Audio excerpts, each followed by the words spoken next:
Hi, Carol Beringer here, and welcome to the Amazing Movement podcast. And the purpose of this podcast is to help you find as much joy and well-being in your life day in and day out.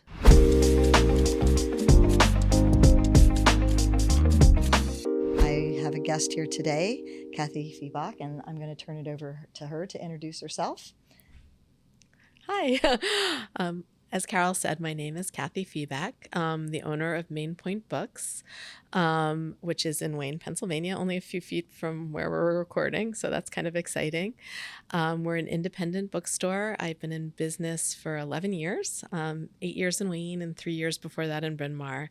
And my hope is to have a little bit of everything that everybody would like to read. So a good shelf of fiction, nonfiction, history, and we expanded our kids section last year. So we now have a whole floor of kids books, which is really exciting. And being an independent bookstore is a rare business to find these days. So how did you get started? So as you said, it's kind of rare. And I, when Borders closed, I was devastated, and so was everybody around me. And I went shopping with my middle school son, who always liked a good deal, and he saw that all of the bookshelves were like $10 a bookshelf, and he's like, "Mom, go buy the bookshelves, and then you can open your own bookstore." And I, who never make a decision like spur of the moment, bought like 10 bookshelves, which I couldn't fit into my garage, and then I started paying storage, and I kind of had to figure it out. So. I met Cathy because I have the Pilates studio, and Cathy was doing Pilates with someone who had a home studio, and after the quarantine was not going, decided not to work as many hours. And so I got lucky enough that Cathy was introduced to me, and we've been working together, now for 4 years. I was wondering how I guess it is. It's gone fast. Yes, movement is important to everyone. How do you get through your day? You sit, you stand, you walk, and you drive. We all have challenges that come up, whether it's a body part or an accident or a fall, or just realize that, we're sitting more at a computer during those months that our businesses were closed, and having to find ways to move, and moving being very healing. I was lucky enough that I met Cathy. Making a trip to a local bookstore is really a fun thing to do.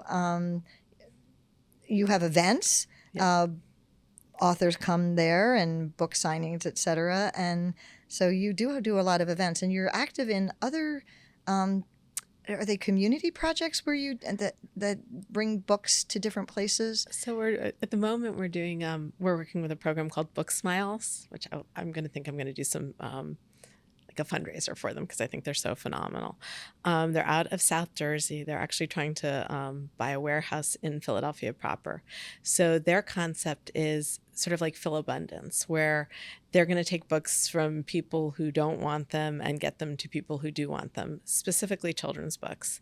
But the guy who started it is a high school teacher who just is enthusiastic and will look for a way to make things better at every opportunity. So he's found somebody who'll take all the adult books and basically swap them for kids' books for him. So now he's collecting any books people don't want any longer. And he's gotten a few million books into various different programs' hands. So a lot of the programs that we'd supported in the past, like the WePack, the West Philadelphia Alliance for Children, and One Book and things like that, he's actually providing books to all those organizations, any place that can actually hand a book to a kid who doesn't have one. So anyway, that's the one that I'm probably most involved in now. But we are people are dropping off like cases of books like daily, and it's really exciting. So, but yeah, we do a lot of programming, and as I said, we'd expanded our children's space to have a whole floor, but we're using that as event space too, so we can seat about 65 people, and it's letting us bring in a lot more authors, sort of bigger names and sort of more interesting subjects, and like we are doing programming with Red Wine and Blue, which is about getting the vote out, and in various different groups that sort of want to have, a space that they can use. So really look at the store as like a third space where you can come and sort of develop a community of people who care about things you care about or meet new people. And I know that you do have a lot of local authors as well that you represent. Yeah. I'm amazed at how many local authors there are. Like the first day I opened, people started walking into the store and, like I was reading about them in like the New York Times and it turned out they lived down the street, which was wow, really exciting. Yes. Yeah. I've attended a couple of events at Cathy's little space and it's so pleasant.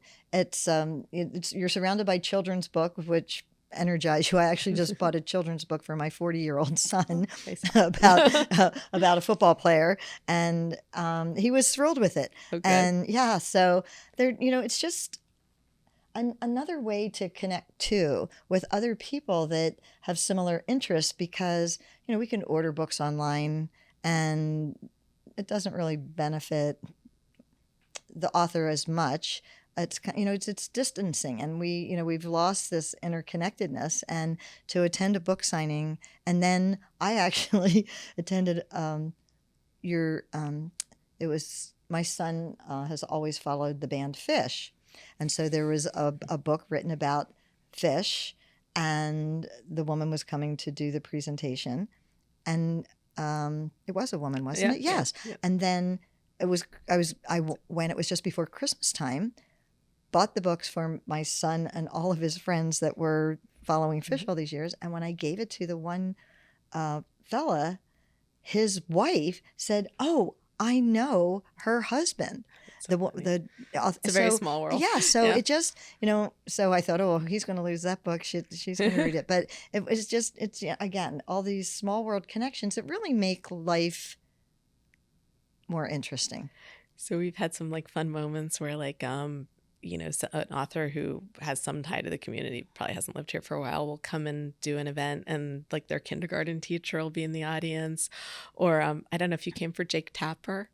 I did not. He came to do an event and two of his ex-girlfriends and one of their fathers showed up. Oh, no. So like it was very funny. So what was Jake's book? He has written a series of mysteries. So it wasn't a political book. It was his mystery series. He writes like 10 minutes a day and somehow there turns out books, which is kind of, I know. Maybe I feel like I did come to his. I don't know. But yeah, so I guess people see on your website that this author's going to be there and they knew him from the past. Oh, that's great. I know. It's so rewarding to know that you've made an impression somewhere along the way, especially to an old girlfriend's parents or family, that they would want to show up and see you again. That's really, that's pretty special. So, so Cathy does come and do Pilates in my studio. And so we're going to ask a couple of questions here from my deck that to kind of bring, life and movement and moving forward and, pursuing your passions all together, hopefully in a fun way. Okay. So what is your personal definition of wellness and how has it evolved over a lifetime? I think that it has a lot to do with mental health as well as physical health in my own head. And maybe that's become even more apparent to me as I've gotten older, that it's sort of like doing things that work for myself and sort of admitting what those are. So making time to exercise, to do Pilates, to go for walks, but also, going out for dinner with friends or, and opening a bookstore actually was that kind of decision for me. It was something I really could be passionate about and enjoy doing. So I think it all sort of comes together for me. It's like, it's got to be a lot of different facets of my life to be, and maybe it took maturity to actually sort of say that out loud and admit it. Yeah. So, to have a balance. So that, because if you're not well in your body or moving well in your body, you don't feel well. And then if, and a lot of it is about posture and having body confidence, that if your body's better together, so is your head better together. Mm-hmm. And then you need physical strength to move books and do the things that you do as part of your business. And also part of your business fills another one of those blue zone blessings of having social interaction. Mm-hmm. And I mean, Cathy is such a resource for me because my business is also in Wayne, Pennsylvania. And so that we talk about business events and actually this studio is new to the area. And so, networking with your fellow business people just boosts your business and introduce you to more businesses and more opportunities. So yeah, I've come to Cathy's events and they've been lovely, and bought books that I probably wouldn't have bought before. And I have all readers in my family. I have a funny story. So my son, who got married last year, when he met his wife 5 years ago, he met her in August, and so I'm Christmas shopping, and I love to give presents. And so the people in the studio who know me and know how special my son is to me and knew that he had a girlfriend said, "Are you buying her a Christmas present?" And I said, "Well, luckily she's an avid reader." So I was buying her 2 books, and I told them what they were, and they were about very empowered, independent women. And they go, "You're buying those books for your son's, girlfriend?" And I'm like, if I haven't raised a son that once doesn't, can't handle an independent, strong woman partner, then I have failed. So, yeah, and we tell that story a lot because it's pretty funny. And he agreed, and she is a very wonderful, powerful. And then they moved nearby recently, and I was there for dinner on Friday night, and of course she wanted to share a book with me. But I'd already read it. So, but well, then she knows what you like, though. That's good. Right. So, yeah. She's paying attention too. Right. So, yeah, we, it brought us together in a way that, is special. So it is nice to have all, like you said, a lot of different things feeding your balance. So in your quest for resilience, which we all have, do you have a regular check-in to make resolutions to boost you and to simultaneously let go of what's not working for you? So do you have a daily check-in? I don't. You don't? Maybe I should. Well, no shouldn't. No, but I mean, it's funny. I never really thought about that. It's funny when you do say like resolutions. I don't know if I ever told you why I started doing that. Pilates was my one New Year's resolution that I stuck with. Wow. Like I was like, I need to do something. Like my body doesn't feel right.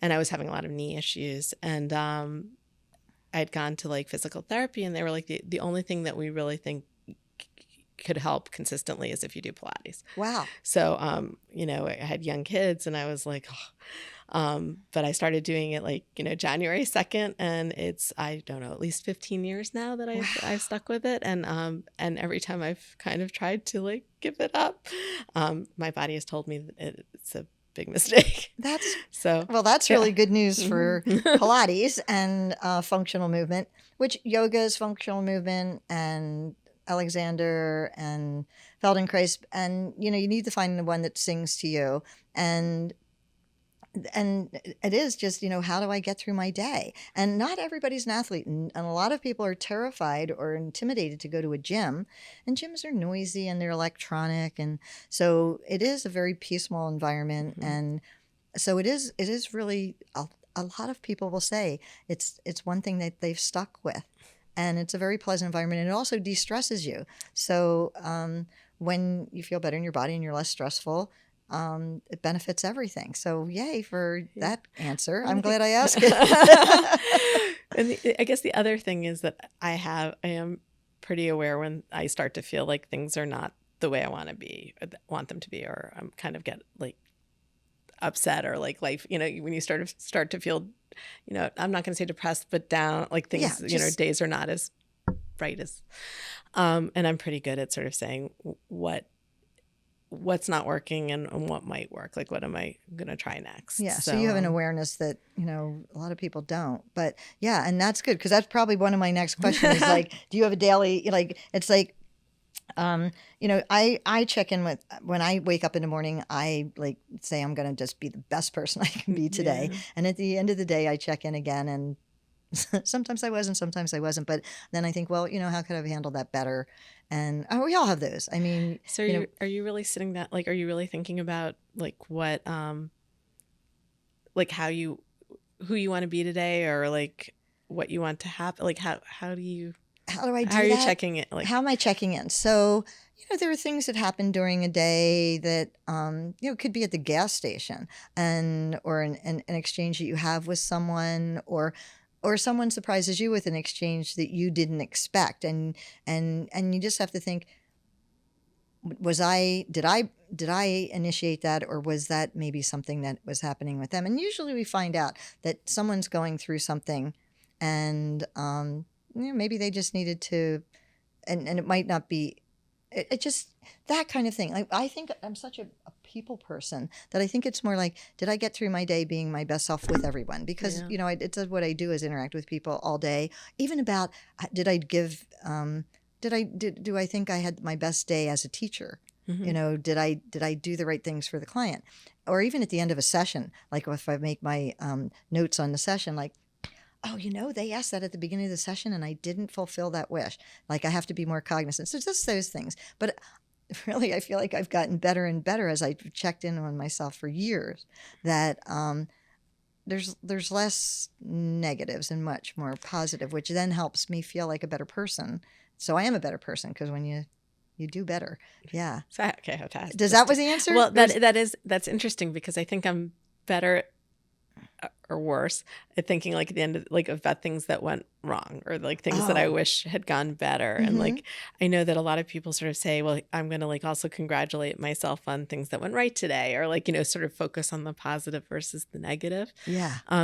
But I guess I don't do that. I tend to think more about like what was could have lacking, been better, or could you've like done, or you didn't check this off your list. Yeah. So I mean, for the most part, usually my list is so extensive that like I'm like, do wow, it all. I got all that done. Yeah, like Yeah. good for me. Yeah. So and I think I am an exceptional optimist. Yeah, I get that. I'm accused of that often. It's good. So, That's a good thing. Yeah. Yeah. So yeah, sometimes I think like that's my own little illness. It serves you well. It's like, yeah. So if you could expand time, how would you spend it? And would you like it to be an additional hour in a day or an additional day in a week? Could I have like both? Yeah. I would love to have more time like that. I wish I needed less sleep, because I would love to have more hours in my day. Yeah. There are so many things that I would like to do. So, part of the reason I opened a bookstore is because I love to read, and I thought somehow there would be an excuse to read more. And it has totally not worked that way. Like I don't read less, but I certainly don't. I still feel guilty. I still feel like I'm reading the wrong book because there's something else I have to be reading. So I would love more time in the day to read. But there's also all these things I would like to start doing. I think we've talked about it before. I'd love to learn Spanish. I'd like to learn how to sew. Like, there's a lot of things like I avoided when I was younger that now I'm like, why do I not have that skill?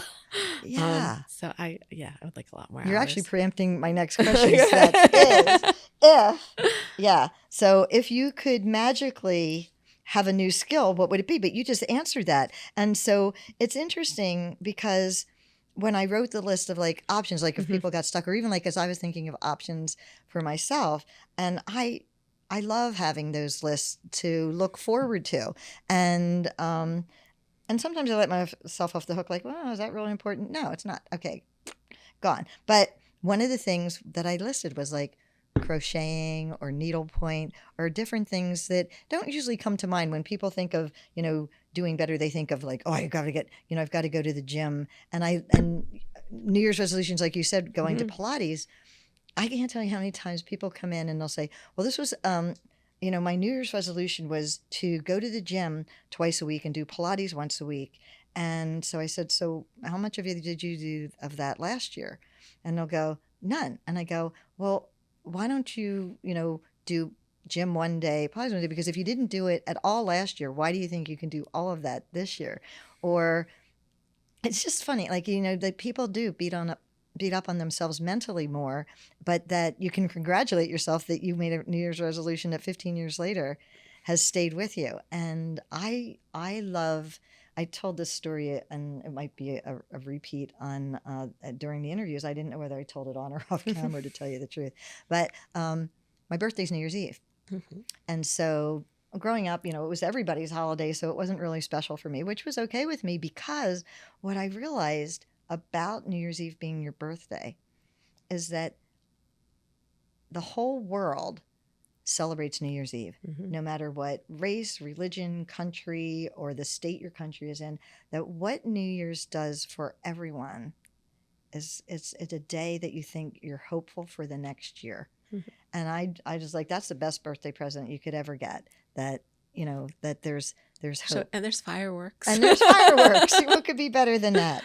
So the very last question. So you would learn to sew. I think if I only get one, I would love to be like fluent in Spanish without actually having to study it. Yeah, I know. Yes, I know. And if you could magically do it, that's what was it. If you could magically have this skill. Yes, because I have a list. Okay. So the last question is, if you could have dinner with someone, dead or alive, who would it be? Oh, that's not exciting, but I would love to have my grandparents back. No, that's beautiful. Yeah. I mean, and I was lucky I had them for a long time, but there's so many questions I'd ask them now that I didn't ask them, when they were here. So wow. I think that would be really special. Would be very cool. Yeah. Yeah. Yeah. And you know what? Everyone that I've asked that question to has mentioned a family member that's passed, that they would like to have time back with Tolstoy. them. It's not Tolstoy. No, but and most of them said the same thing. This is not exciting, and that people would pick a celebrity or something, but it's that's real and it's personal. One thing that I did that I'm really grateful for, because I didn't have the best relationship with my mom growing up, but I spent a lot of time with her after my dad passed, and she was on her own. And one rainy Sunday, there was a question I had about an aunt who was supposed to get married during the Second World War. And I knew there was a lot of story behind how it didn't happen, that she got stood up, basically. And so I said, there's always been this talk about Aunt Jewel and this major, that they all lived in Atlantic City. And during the Second World War, R&R happened in New York City for the East Coast. For the European soldiers, they came to the East Coast in New York. Atlantic City and Miami, I think, were places that they went where they had to keep in shape, but they were given the freedom to, and they were places that had entertainment. And the hotels, I think, were actually paid for by the government for them to come and stay in nice hotels and enjoy themselves. And so my aunt met somebody who said he was going to marry her, and he was married to somebody else. Oh. That's a fun story, but I never knew the details of it. So this one rainy afternoon, I just said to my mom, and she just went on with stories about the whole wartime and all of them and what happened and people that came and went and, different people that they met. And so it is like, so if you do have, a parent or someone older that you want to know their story, try and ask it, because, but that it's really special. Yeah. I'm actually going to visit my dad this weekend, so I will take that to heart. Yes. Yeah. All right. So, well, I'd like to thank you for joining me and giving me your time out of your busy business life. And thank you all in the audience for coming to hear us. And we'll see you next time.